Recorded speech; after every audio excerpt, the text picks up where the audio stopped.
네, 오늘 제 설교 제목은 사망아 너가 이길 줄 알았냐? 라는 제목으로 여러분에게 말씀을 전하도록 하겠습니다. 여러분, 플래그라는 말 들어보셨습니까? 플래그. 네, 너무나 잘 알죠. 우리가 플래그라는 말 이제 일상에서도 종종 사용하곤 하잖아요. 플래그 혹시 무슨 얘기죠? 플래그가? 플래그. 네, 깃발. 네, 깃발 그렇게 생각할 수 있는데 우리가 이제 어린 우리 친구들이 사용하는 의미를 조금 보자면 우리가 잠깐 이런 얘기를 하잖아요. 아, 플래그 세웠네. 아, 이놈의 플래그 때문에 망했네. 이런 얘기를 자주 하잖아요. 그래서 그거를 조금 이제 알아보니까 저도 사용하겠는데 좀 정확하게 위해서 조금 알아보니까 어떤 상태에서 변수가 일어난 거를 이제 플래그 세웠다고 얘기를 해요. 제가 예를 든다면 이제 사망 플래그라고 하죠. 아, 야, 오늘 괜찮은 것 같은데? 해치웠나? 이런 얘기를 하면 그 사람은 어떻게 되죠? 네, 아, 죽는데 안 죽었어요. 우리 죽은 줄 알았는데 안 죽었습니다. 그리고 우리가 저 말을 했으니까 혹은 어떡하지? 뭐가 일이 벌어질 것 같아 라고 얘기를 하면 가장 먼저 죽는 사람이 누구죠? 이 말을 한 사람이에요. 어떻게 무슨 일이 일어날 것 같았을 때 그 말을 한 사람이 가장 먼저 죽습니다. 항상 우리가 이런 거를 약간 플래그, 어떤 일이 일어났을 때 변수가 일어났다라는 이제 이것을 의미가 있는데 우리가 이것을 조금 같이 봤으면 좋겠습니다. 우리 그림 PPT 한번 띄워주세요. 네, 이제 여러분들이 알만도 한데 이제 나루토입니다. 나루토 제가 완결까지는 안 봤는데 이 장면만큼은 알아요. 이제 그 가이라는 이제 우리 그 롱리의 이제 스승이죠. 롱리의 스승인 가이가 어떤 이제 이 괴인하고 이제 싸우기 시작합니다.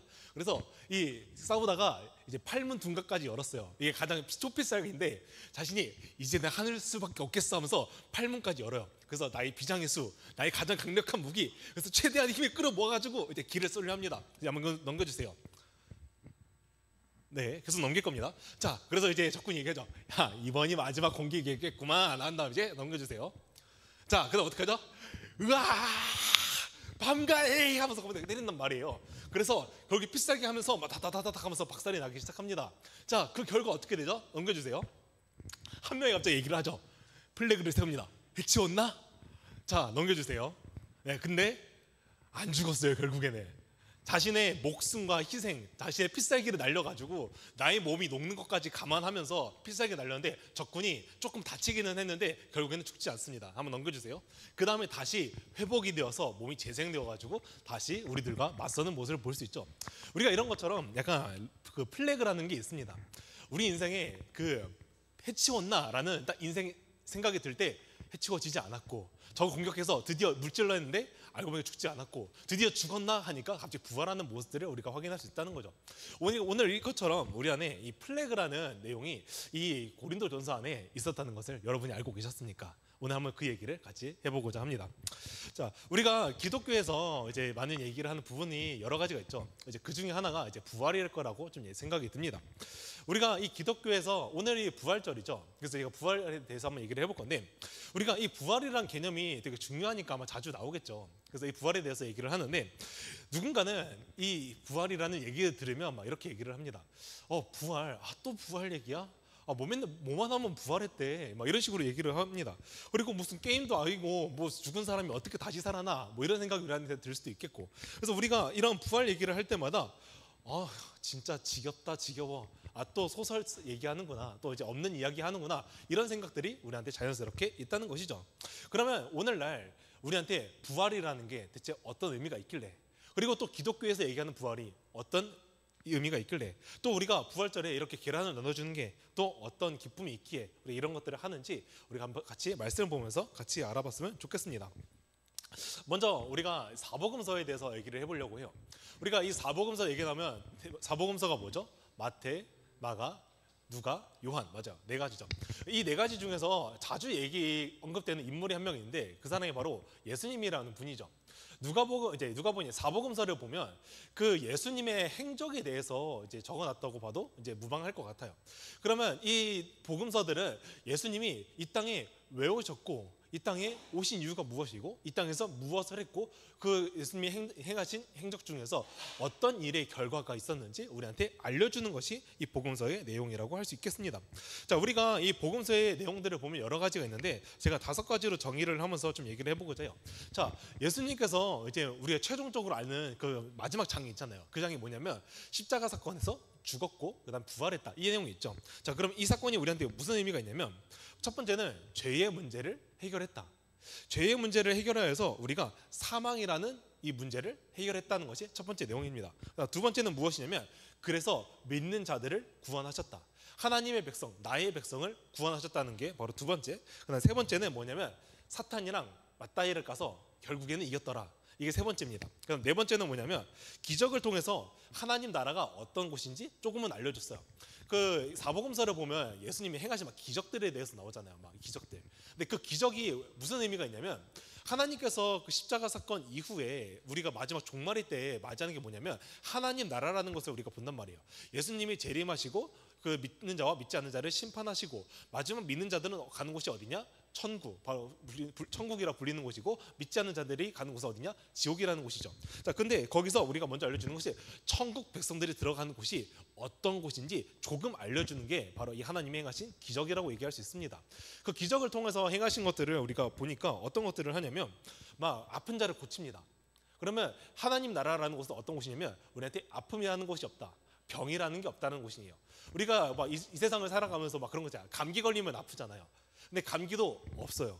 우리가 암투병한 사람들 가끔 보기도 하잖아요. 그러면 암투병 없어요. 우리가 이제 나이가 들어갈수록 신체가 옛날 같지 않다는 걸 좀 많이 느끼죠. 근데 그런 것 또한 없다. 아픔과 고통이 없는 것. 그리고 또 우리한테 무엇이 있냐? 우리한테 행하는 것이 우리가 이 관계적인 막 스트레스가 여러 가지가 있잖아요. 사람을 만나면 우리가 막 힘들고 괴롭고 사람을 만나면 피곤하고 막 이런 가지를 겪는데 이런 관계적인 어려움이 없다. 왜냐? 하나님께서 만드신 이 나라는 우리가 완전한 몸, 완전한 땅, 완전한 나라. 이제는 우리가 타락이라는 그 죄로 인해서 이제 손상되는 나의 몸이 아니라 나의 생각과 마음이 아니라 악한 것이 없는 나라. 우리는 선한 것만 있는 나라이기 때문에 선한 백성들이 있는 곳이라고 표현을 할 수 있을 것 같아요. 그러니까 우리가 사람을 만날 때도 관계적인 스트레스 또한 없는 것. 그 다음에 마지막에는 우리가 부활을 할 것이라고 얘기를 하는 것이 바로 이 하나님의 나라, 이 기적이 통해서 우리가 알려준다는 거죠. 그 다음 마지막 다섯 번째. 제가 이제 마지막으로 얘기했던 것처럼 이날에서 예수님이 이 날에 다시 오실 때를 그 재림이라고 얘기를 하죠. 그 다음에 재림이 다시 오셨을 때를 하나님의 심판의 때라고 얘기를 합니다. 그리고 아까 얘기했던 것처럼 믿는 자와 믿지 않는 자를 구별하셔가지고 천국과 지옥을 가게 만드죠. 근데 거기가 이 새 하늘과 새 땅이라는 것은 우리가 이 완전한 땅이라는 거예요. 하나님께서 천지를 창조하셨을 때 하나님께서 보셨을 때 아름답다고 얘기하셨던, 하나님이 세상을 보셨을 때 아름답다고 얘기를 했던 완전한 땅, 완전한 하늘과 완전한 땅 가운이 우리가 이제 다시 도래할 것이고, 그 다음에 이 완전한 몸, 우리가 이 살아가면서 아프잖아요. 그리고 뭐 병도 늙어가면서 이제 몸이 막 골절도 오고 막 뼈도 삭고 막 이러잖아요. 근데 이런 것들이 없는 거. 이제는 몸도 완전한 몸. 그리고 또 하나 더, 이제는 완전한 왕. 지금까지의 우리의 통치자들을 보았을 때 온전한 왕이 없었는데, 우리 대통령을 보았을 때도 완전한 대통령이 없었고, 그 다음에 구약을 봤을 때도 온전한 왕이 없었는데, 그런 이제 우리를 지배하는 왕이 온전한 통치자이다. 온전한 통치자가 다스리는 나라 가운데 살을 수 있는 그 백성이 될 수 있는 게 우리의 특권이라고 얘기를 하는 겁니다. 그래서 이 사복음서가 얘기하는 이 예수님의 행적을 보았을 때 예수님께서는 결국에 이 십자가 사건을 통하여서 이루고자 한 것이 있구나라는 것을 우리가 좀 도출해 볼 수 있을 것 같아요. 자, 그러면 우리가 예수님께서 이 사복음서를 통해서 우리한테 알려주셨잖아요. 무엇을 하셨고 무엇을 행하셨고 그다음 이 결과가 어떠한 건지 알려줬는데, 우리가 이렇게 진행되는 것들이 해피엔딩으로 끝나면 좋겠어요. 그리고 뭔가 아름답게만 진행됐으면 좋겠어요. 근데 항상 이야기를 보면 빌런들이 존재하죠. 그래서 이 이야기에도 결국에는 빌런이 나타나게 되는데요. 그 전에 이 빌런이 왜 갑자기 나타나게 되었는지 조금 보면, 우리가 성경을 보면 그 하나님의 반대되는 것들이 있어요. 하나님과 반대되는 것들을 보통 우리가 죄라고 얘기를 하거든요. 그러면 우리가 이 왜 하나님과 반대되는 것이 죄라고 이제 생각할 수 있을까라고 보니까, 하나님은 선의 절대 기준이에요. 선이라는 절대 기준. 그러면 선의 절대 기준이라는 것은 하나님이 생각하시는 그 반대되는 것을 행한다는 것은 선에 반대되는 것, 결국 악을 행한다는 말이 되겠죠. 그러면 하나님과 반대되는 것은 결국엔 죄이고 하나님과 반대되는 것은 결국엔 우리가 악이라고 우리가 규정을 할 수 있을 것 같은데, 우리가 이 악이라는 그 기준에 하나님께서 명령하신 것이 있었죠. 바로 그 창세기를 보면 하나님께서 선악과 사건을 통하여서 인간한테 명령하신 것이 있었어요. 그게 뭐냐면 선악과를 따먹지 말아라. 이것이 하나님이 우리에게 하신 명령이었죠. 그럼 이 명령을 우리가 지키는 것이 순종이고 이것을 지키는 것이 선을 행하게 되는 것인데, 인간이 결국 어떤 것을 선택하냐? 악을 선택하게 됩니다. 하나님 명령에 불순종을 하였고 그 결과로 인해서 우리가 죄의 타락이 있게 되었습니다. 그래서 이 죄의 타락으로 인해서 이 로마서에서 보면 뭐라고 얘기하면 죄가 결국엔 죄의 삭슨 곧 사망이라고 얘기를 합니다. 우리가 죄를 짓게 되었어요. 우리 결국엔 죄를 지었고 죄의 결과는 결국엔 사망이라고 얘기를 하는데 우리 가운데 원래는 죽지 않아도 됐었는데 죽을 가운데 처해 있는 상황이 바로 우리가 마주한 현실입니다. 자, 그러면 우리를 다시 한 번 더 규정을 해보면 우리는 어떠한 존재냐면 우리는 죽어야 마땅한 존재예요. 당신들은 죽어야 마땅한 존재들입니다. 반드시 죽어야 하고요. 죽어 마땅한 존재들이고요. 살 가치가 없는 사람들입니다. 왜냐하면 죄의 삭슨 곧 사망이라고 얘기를 했기 때문에 우리가 선에 반대되는 기준을 가지고 있었기 때문에 우리는 반드시 죽어야 마땅한 존재들이었습니다. 그래서 이 결과로 우리의 타락으로 인간의 역사가 끝이 난다면 우리의 인생은 참으로 비참합니다. 왜냐하면 우리는 결국에는 썩어질 것들, 우리의 인생의 끝이 결국에는 죽음으로 끝이 난다면 내가 인생에서 열심히 살 이유가 없는 거예요.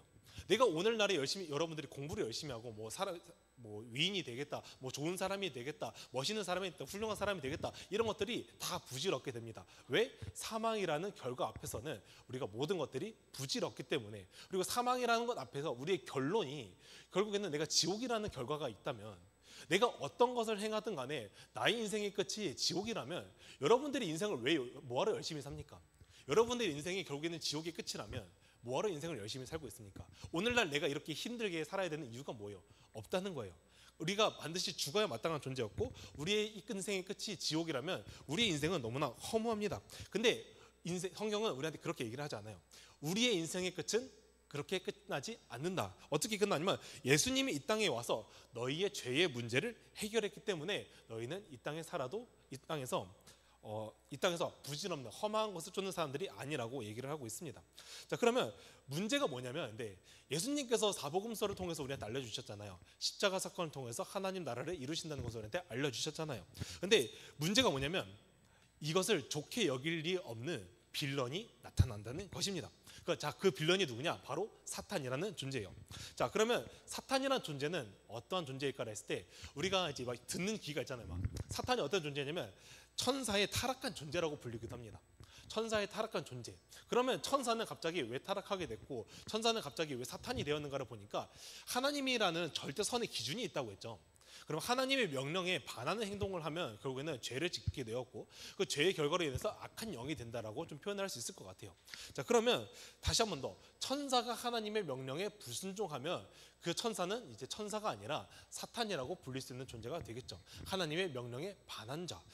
천사는 단 한 번의 죄를 짓기만 하더라도 바로 사탄이 될 수밖에 없는 존재입니다. 왜냐하면 하나님께서 그렇게 창조를 하셨고 그렇게 만드셨고 그렇게 내버려 두셨기 때문에 천사라는 존재는 단 한 번의 죄만 지어도 무조건 사탄이라는 존재가 될 수밖에 없다는 것이죠. 그런데 우리가 아이러니한 점은 우리도 죄를 짓고 살잖아요. 여러분들이 선한 존재라고 100% 얘기는 할 수 없잖아요. 내가 그래도 남들보다는 좀 괜찮은 기준이 있는데 70%는 선하고 뭐 30%는 악해 뭐 이런 식으로 생각은 할 수 있잖아요. 우리 어떠한 인간 중에서도 100% 선한 사람은 없단 말이죠. 그러면 우리는 반드시 죄를 지은 적이 있다는 얘기고 우리는 반드시 죄를 몇 번이라도 지어봤다는 얘기인데 그럼 우리는 반드시 이 천사처럼 타락한 존재들이라는 얘기예요. 우리도 악한 존재들이라고 하는데 우리가 선하신 하나님께서 인간을 사랑하셔가지고 우리만 특별하게 하나님을 믿는 자들에게는 구원을 얻는 것을 허락하셨고 다시 그의 자녀가 될 수 있는 특권을 우리한테 허락하셨죠. 자, 그러면 우리가 다시 한 번 더 생각을 해봤을 때 천사가 타락한 천사의 그 입장에서 생각을 해보면 아니 나는 단 한 번의 죄로 나는 지금 사탄이 되었고 지옥에 가게 되었고 지금 하나님 관계가 단절이 되었는데 좀 억울하지 않는가? 아니 나는 지금 단 한 번의 실수로 이렇게 이 모양 이 지경이 되었는데 인간 너는 뭔데 갑자기 하나님 관계가 회복이 되고 나보다 죄를 더 많이 짓는 것 같고 나보다 더 악한 것 같은데 너는 왜 구원받아? 아니 너는 왜 천국에 들어갈 수 있어?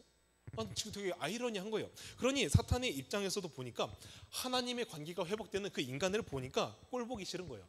진짜 나는 억울하다. 이렇게는 못 산다. 그러면 이것을 방해해야겠다는 생각이 들게 되는 겁니다. 자, 그러면 우리가 천국에 들어갈 수 있는 우리를 방해하기 위해서 첫 번째로 구원을 방해해야겠다라는 생각을 사탄이 하게 됩니다. 자, 우리가 사복음서를 보면 예수님께서 인간의 몸을 입고 이 땅에 오셨죠. 그리고 보통 첫 번째로 전개되는 사건이 뭐냐면 사탄이 예수님을 시험하다라는 내용이 초반부에 등장을 합니다. 그 얘기는 무엇이냐? 예수님이 이 땅에 오셨고 이 땅에 오셨으니까 예수님이 이 땅에 구원을 완성할 수 없도록 예수님을 시험을 한 거예요. 시험을 통하여서 이 시험을 통과하지 못하면 예수님이 다시 타락의 존재로, 예수님도 실패한 존재로, 우리가 첫 번째 아담이 우리 인간의 역사를 하나님의 명령을 순종하지 못했던 것처럼 예수님도 실패하게 만들어야겠다. 그래서 예수님을 시험하게 냅뒀고 시험을 통과하지 못하면 너 또한 실패한 존재로 만들기 위해서 시험을 하죠. 근데 예수님이 어떻게 하시죠? 시험을 통과해 버리십니다. 시험 그냥 프리패스. 그래서 소용없습니다. 자, 그러면 그래, 예수님은 내가 건들 수 없겠다. 그러면 방해를 해야지라고 하죠. 자, 그래서 사람들을 움직이기 시작합니다. 사람들을 움직이기 시작해가지고 예수님 너 지금 사역하고 있어? 그럼 방해하는 존재들, 세력을 만들기 시작해요. 그래서 예수님이 하는 사역마다 항상 방해꾼들이 존재하죠. 그 방해꾼들이 누구냐? 바리새인과 사두개인들, 뭐 여러 가지 사람들이 종종 존재합니다. 이 사람들의 세력을 통하여서 예수님이 사역을 올바로 행할 수 없도록 방해하는 존재들이 생기죠. 자, 그리고 이것뿐만으로 끝나지 않죠. 자, 예수님의 최측근 12제자가 있습니다. 12제자 중에서 배신한 사람이 있어요. 누구죠? 가룟 유다.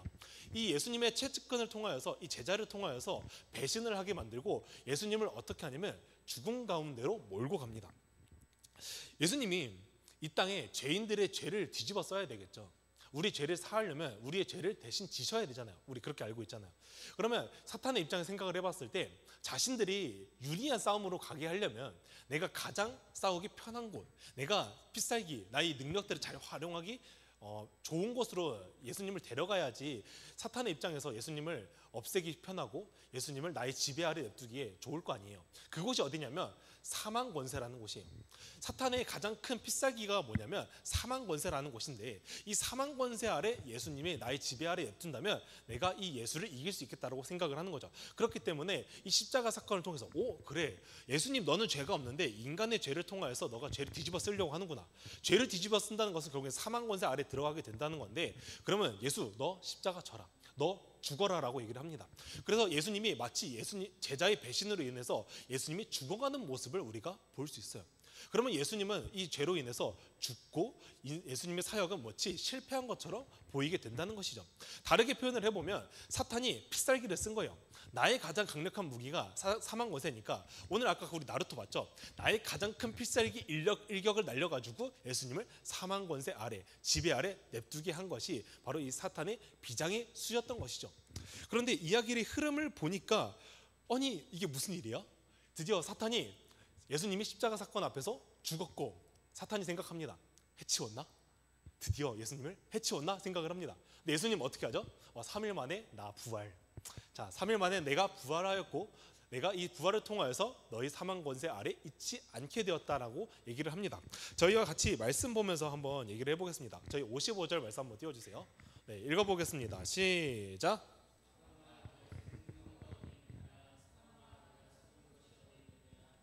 네, 지금 뭐라고 얘기했죠? 사망아 너희 승리가 어디 있느냐? 자, 사망아 너가 이긴 줄 알았냐? 너희 그 필살기 쓰면 예수님 이길 줄 알았어? 이렇게 얘기를 하는 거예요. 근데 지금 결국엔 사망이 이 필살기를 썼는데 예수님이 어떻게 해요? 결국에는 죽지 않고 다시 부활하셨어요. 이 얘기는 무슨 얘기냐면 사망의 권세 아래서 이 부활을 했다는 얘기는 사망이 패배했다. 사탄이 패배했다. 사탄의 필살기를 쓰더라도 예수님을 이길 수 없었다. 다르게 얘기를 하면 예수님께서 이 부활하심을 통하여서 예수님이 승리의 선포를 하시는 거예요. 사탄아 너는 결국엔 나를 이길 수 없어.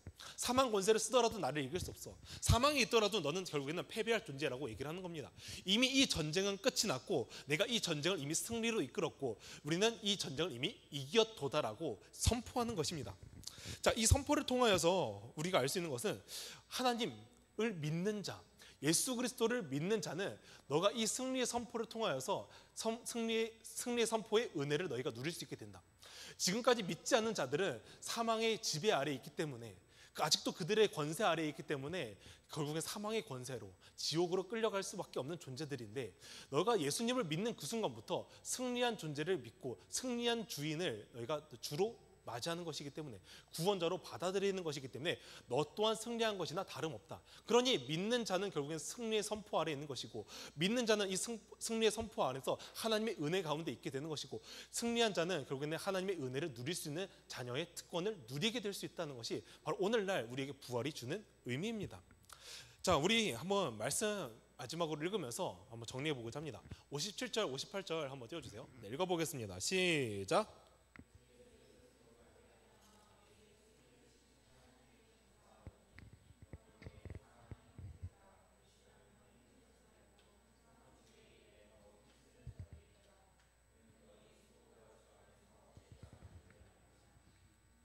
자, 여기는 말씀에서 얘기를 합니다. 자, 우리 주 예수 그리스도로 말미암아 우리에게 승리를 주시는 하나님께 감사하노니, 무슨 얘기입니까? 믿는 자들은 결국에는 우리가 승리를 받았다. 그리고 그 승리를 받았기 때문에 내가 하나님 아버지 앞에 너무나 감사하다. 우리는 결국에는 이 승리의 선포가 우리한테 감사할 수밖에 없습니다. 그런데 이 58절을 보니까 그러므로 내 사랑하는 형제들아 건실하며 흔들리지 말고 항상 주리에 더욱 힘쓰는 자들이 되라. 그리고 마지막에 이는 너희가 수고가 주 안에서 헛되지 않은 줄 알미라라고 얘기를 하죠. 자, 사탄은 우리한테 계속 이야기를 합니다. 사탄이 이미 패배를 했죠. 예수님께서 이미 승리를 하셨어요. 근데 사탄 입장에서 우리 아직도 인간이 어떻게 볼까요? 꼴 보기 싫은 존재예요. 나는 패배했는데 결국에는 예수님 승리를 해버렸고, 이 사건은, 이 전쟁은 끝이 났는데, 아 그래, 마지막으로 내가 발악 한번 해야겠다. 자, 믿는 자들 너희 믿지 마라. 나는 패배했고 나도 결국 여기 있는 게 끝이 되는데, 그러면 조금이라도 한 명이라도 더 믿지 못하게 해야겠다. 한 명이라도 더 천국에 못 들어가게 해야겠다. 한 명이라도 더 나와 같이 있게 해야겠다라는 게 사탄의 생각입니다. 그렇기 때문에 오늘날 우리한테 하는 것이 계속 눈을 가리워요. 하나님에 대해서 깨닫지 못하게 하고, 하나님에 대해서 음성을 듣지 못하게 하고, 그 다음에 우리 마음 가운데 계속 의심과 두려움을 주면서 예수님이 마치 없는 것처럼, 신이라는 존재는 마치 없었던 것처럼 이성과 합리주의라는 것을 가져와가지고 마치 신이라는 존재는 인간이 만들어낸 허상이야, 인간이라는 존재가 너무 연약하기 때문에 어떤 것을 의지하기 때문에 신이라는 존재를 만들어낸 거야, 이런 식으로 우리가 이성적으로 합리적으로 생각을 하게 해서 신이라는 존재를 없다고 믿게 만드는 것이죠. 자, 이런 것을 통해서 우리한테는 결국에는 아 그래, 신은 없다는 확신을 주어서 믿지 못하게 하는 것이 사탄의 전략이라고 얘기를 할 수 있을 것 같습니다. 그러면 우리는 이 결과를 통해서 우리가 어떻게 됩니까? 한 명이라도 더 구원을 받지 못하게 되겠구나라는 것을 확인할 수 있게 되겠죠. 자, 그러면 우리가 이 말씀을 통해서 57, 58절 말씀을 통해서 우리가 볼 수 있는 것은 무엇이냐면, 바울이 오늘 얘기를 하거든요. 자, 하나님 아버지 앞에 너무나 감사하다. 이미 승리를 하셨기 때문에 우리는 그걸 감사함으로 받으면 된다. 오직 믿음, 오직 믿음만으로 우리는 그것을 받으면 되기 때문에 너희는 그것을 믿고 그것에 대해서 감사를 해라 라고 얘기를 하죠. 그리고 한 가지 더 덧붙입니다. 그러니까 형제들아, 너희가 견실하여서 흔들리지 말아라. 오늘날 너희한테 복음이 어떻게 들릴지 몰라도, 오늘날 너희 세상이 너희한테 어떻게 얘기하는지는 몰라도 너희 흔들리지 말아라. 흔들리지 말고 너희가 오히려 주의 일에 더 힘써라. 너희가 오히려 더 주의 일에 더 힘쓰면 하나님께서 너희 수고가 헛되지 않은 줄 알미라. 오늘날 여러분들이 뭐 찬양팀하고 이제 뭐 여러 가지를 하잖아요. 하나님의 일에 대해서 헌신을 하죠. 그리고 오늘날 굳이 찬양팀 이 예배 가운데 있지 않더라도 우리가 복음을 전하는 일, 내가 그리스도에서 사명을 감당하는 일, 내가 오직 기독교 믿는 이면에 핍박을 받는 일, 내가 예수 그리스도를 믿기 때문에 예수님의 복음을 친구들한테 전하는 일, 여러 가지가 될 수 있습니다. 근데 이게 모두가 하나님의 일이겠죠. 이 하나님의 일이 헛되지 않은 줄 알미라. 그리고 너희 가운데 하나님께서 모든 것을 알고 계시고, 너희가 어떠한 삶을 살던 가운데 이 삶 또한 하나님께서 알고 계시기 때문에 너희 믿음 흔들리지 말고 주를 굳게 붙들고 감사하면서 주의 일을 감당하면서 살아라라고 오늘 얘기하고 있는 것입니다. 여러분들에게는 오늘 이 말씀이 어떻게 들려집니까?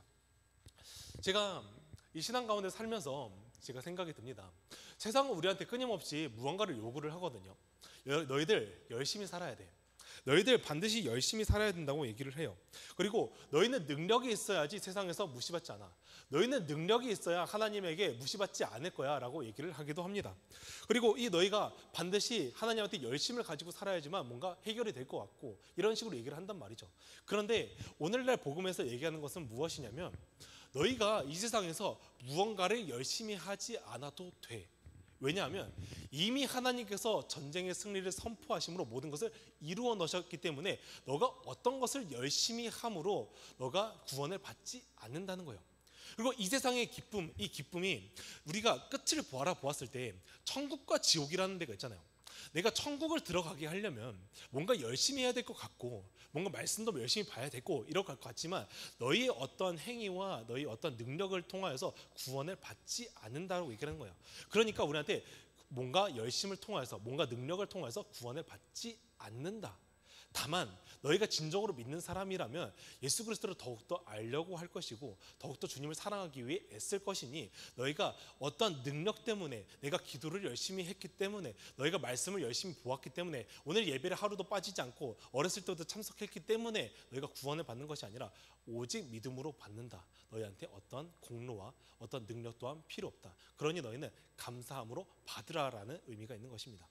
자, 그럼 다르게 얘기를 해보면, 우리는 더 이상 죄의 사망 권세 가운데 있지 않아도 돼요.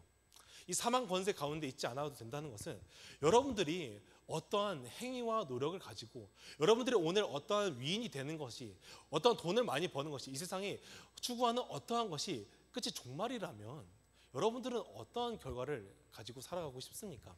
결국에는 지옥을 마지막으로 보는 사람이 되고 싶습니까? 아니면 천국을 바라보면서 살고 싶은 사람이 되고 싶습니까? 근데 이 천국의 티켓은 어떻게 얻을 수 있냐? 오직 믿음으로. 여러분의 열심이 아닙니다. 이것이 부활이 우리에게 주는 의미입니다. 부활은 결국에 승리를 선포했다, 이루었다, 끝냈다. 그러니 너희는 믿음으로 받으라는 의미가 있는 것입니다. 그러면 우리 안에 필요한 것은 예수님을 바라보는 소망이 필요한 것이에요. 이것이 여러분 안에, 여러분의 믿음 가운데 참된 의미로 다가오는 시간이 되기를 간절히 축복합니다. 자, 찬양팀 나와서 찬양해 줬으면 좋겠습니다. 여러분, 우리는 이 부활의 선포가 죽음을 넘어서 있는 그곳을 바라보게 합니다. 우리가 단순히 이 세상을 살아보고 끝나고 그냥 죽으면 마치 없어지는 존재인 것처럼 얘기를 하지만, 그것이 아니라 죽음 이후에 세계가 있다고 오늘 얘기를 하고 있죠. 그런데 이 죽음 이후에 넘어가야 될 우리가 특권과 은혜를 누릴 수 있는 것은 오직 믿음이었었고, 이 부활의 선포가 우리에게 주는 의미가 컸다는 얘기입니다. 우리가 이것을 같이 묵상하면서 우리 같이 찬양을 해봤으면 좋겠습니다.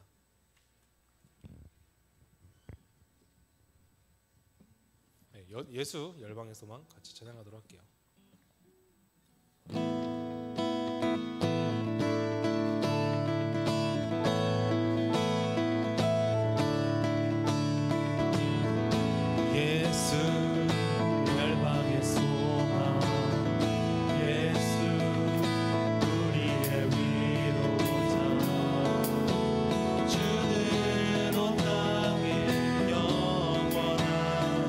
예수 어둠 속의 빛,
우리에게 어떠한 이 부활의 의미가 있는지 알려주셨습니다. 너희가 더 이상 어떤 것을 노력하지 않아도 괜찮다. 너희의 이미 결과의 끝은 이미 내가 승리로 확정 지어놨다. 너희가 더 이상 어떤 것을 노력함으로써 구원을 얻으려 하셔도 괜찮고, 너희가 어떤 것을 통하여서 이 천국에 이르지 않아도 괜찮다. 다만 나를 믿어라라고 얘기하고 계십니다. 오늘 이 시간 우리가 같이 기도하면 좋겠는 것은, 우리가 이 부활의 선포를 우리가 묵상하면서 주님께서 우리에게 주신 이 부활이, 승리의 선포가 우리에게 감사함으로 다가올 수 있게 도와주셨고, 우리가 이것을 믿음으로 받아들일 수 있게 도와주셨고, 우리가 이 받은 믿음, 이제는 나만 누리면서 사는 것이 아니라 같이 나의 친구에게, 나의 가족에게, 나의 이웃에게 복음을 전파하면서 우리가 이 부활의 의미를 같이 기뻐하면서 우리의 모두가 같이 함께 하나님의 은혜를 누리면서 살게 되는 시간이 되게 달라고 우리 같이 기도하도록 하겠습니다. 하나님 아버지, 오늘 이 시간을 통하여서 우리가 부활의 의미에 대해서 우리가 같이 묵상하면서 이 부활의 은혜를 같이 누리게 도와주시옵소서. 하나님 아버지, 나는 지금까지 세상에서 어떤 것을 잘해야지만, 내가 마치 공부를 잘해야지만, 내가 어떤 위인이 되어야 되지만 하나님께서 나를 구원해 주실 줄 알았고, 마치 신앙생활을 열심히 해야지만 신앙생활의 결과를 통해서 열정과 노력을 통해서 나는 구원을 얻으려 했던 나의 모습을 보기도 합니다. 부활의 의미가 어떤 의미인지를 내가 살펴보지 못하며 마치 나는 나의 능력과 열심히 구원에 이르는 줄 알았는데, 나의 능력과 구원에 열심히 이 세상의 끝을 내가 책임질 줄 알았는데 그것이 아니라는 것을 우리가 봅니다. 하나님, 오직 이것이 나의 믿음만으로서 받아들이면서 내가 구원의 은혜를 내가 받는 것을 보고 하나님의 자녀들이 되는 특권을 누릴 수 있는 것을 내가 알게 되었습니다. 하나님, 이 은혜의 특권, 이제는 나만 누리는 것이 아니라 나의 친구와 나의 가족과 나의 정말 모든 사람들에게 내가 이 부활의 복음을 내가 전하면서 내가 사는 증인이 되게 도와주셨소서. 우리가 복음의 증인이 되게 도와주셨고, 이 복음을 전하는 사명을 감당하게 도와주셨고, 아버지께 더욱더 나아가면서 하나님 아버지 은혜를 누리게 도와주셨고, 이 은혜를 모두가 함께 누리는 부활의 축복을 누리는 한 주가 되게 도와주시기를 원합니다. 하나님 아버지, 우리 이 부활절이 하나님 우리 모두에게 큰 의미가 되어서 이제 아직도 부활을 믿지 못하는, 아직도 예수 그리스도를 믿지 못하는 자들에게 복음을 전하여서 그들도 예수 그리스도를 믿는 시간을 허락하여 주시옵소서. 아버지께서 우리가 허락하신 이 전도가 우리에게 보아주신 하나님의 은혜의 통로와 은혜의 방편이 되어서 그들 또한 구원을 믿는 시간이 되기를 간절히 원하오며, 하나님 아버지께서 우리를 은혜를 이끌어 주시기를 간절히 원하옵니다. 만유의 주 되시는 하나님, 하나님께서 우리를 사랑하사 우리가 주의 은혜로 살아갈 수 있도록 해주셨음에 감사드립니다. 하나님, 이 부활의 의미가 이미 승리를 선포하셨고, 이 승리의 선포를 통하여서 우리는 이미 이긴 승리의 결과값을 믿음으로 받으면 되는 줄을 우리가 믿습니다. 하나님, 오늘 우리가 말씀을 통하여서 예수님께서 우리에게 부활의 의미가 얼마나 큰 은혜인지 다시 한 번 더 깨닫기를 원하옵고, 그 부어주신 은혜를 누리면서 사는 시간이 되기를 간절히 원하옵니다. 하나님, 우리의 어떤 열정과 어떤 노력이 구원에 이르는 것이 아니라 이미 주님께서 이루어놓으신 결과값을 우리가 믿음으로 받는 시간이 되게 하여 주시옵소서. 그리고 주님, 이 받은 은혜 나만 누리는 것이 아니라 나의 이웃에게도 전하면서 살고자 합니다. 아직도 나의 주변에 믿지 못하는 가족들, 아직도 내 주변에 믿지 못한 친구들, 아직도 믿지 못하는 내 주변 사람들을 보면서 이 은혜를 나만 누리는 것이 아니라 남들에게도 전하면서 사는 삶이 되게 하여 주시옵소서. 하나님께서 내가 이 부활의 복음을 진정으로 믿고 나아갔을 때 하나님께서 함께 일하실 것을 내가 믿사오며, 주님께서 오늘 이 시간 가운데 내가 이 전도를 통하면서 나아갔을 때 주님께서 이 복음 가운데 함께 하시며 그 부활의 증인이 되게 도와주시옵소서. 이 모든 것 살아계신 예수 그리스도의 이름으로 기도합니다. 아멘.